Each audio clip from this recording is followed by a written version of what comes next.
इस जर्नी का एक फेज होता है जिसके लिए कोई आपको रेडी नहीं करता।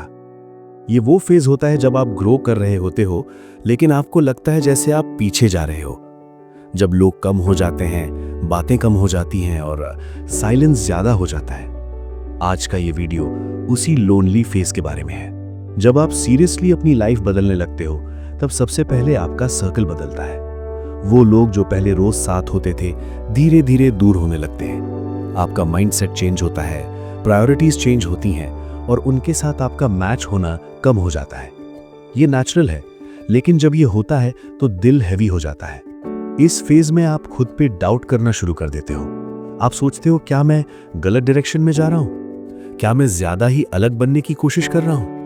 क्योंकि जब पूरी दुनिया एक साइड चल रही हो और आप दूसरी साइड जा रहे हो, तो कंफ्यूजन होना ऑब्वियस है। ये डाउट वीकनेस नहीं है, ये अवेयरनेस का साइन है।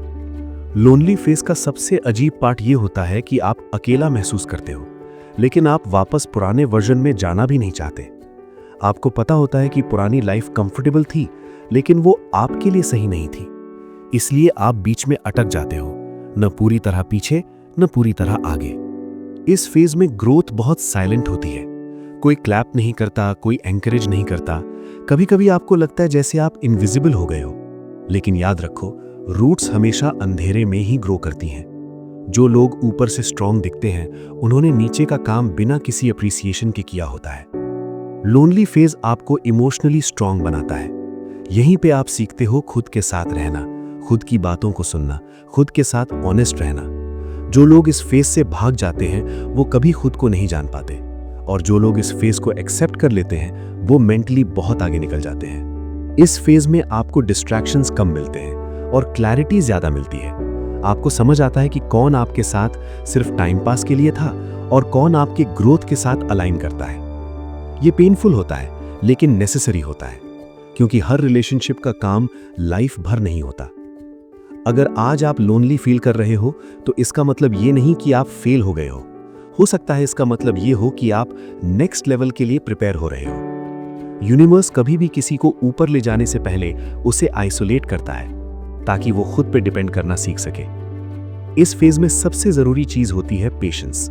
आपको तुरंत रिजल्ट नहीं दिखेगा, आपको वैलिडेशन नहीं मिलेगी, लेकिन अगर आप डिसिप्लिन और कंसिस्टेंसी के साथ चलते रहे, तो ये फेज आपकी लाइफ का टर्निंग पॉइंट बन जाता है। आज अगर आप यहाँ मेंबर्स सेक्शन में हो और ये वीडियो पूरी सुन रहे हो, तो समझ लो आप इस फेज को भाग के क्रॉस नहीं करना चाहते, आप इसे समझ के क्रॉस करना चाहते हो, और यही मैच्योरिटी का साइन होता है। ये लोनली फेज परमानेंट नहीं होता, ये सिर्फ ट्रांजिशन होता है, और जो लोग इस ट्रांजिशन को रिस्पेक्ट करते हैं, वही नेक्स्ट वर्जन ऑफ लाइफ को हैंडल कर पाते हैं। अभी शोर कम है, लेकिन जो आ रहा है वो ज्यादा मीनिंगफुल होगा। अगर आपको कभी लगे कि आप अकेला हो गए हो, तो याद रखना, आप लेट नहीं हो, आप लॉस्ट नहीं हो, आप बस ग्रो कर रहे हो, और ग्रोथ कभी भी कंफर्टेबल नहीं होती।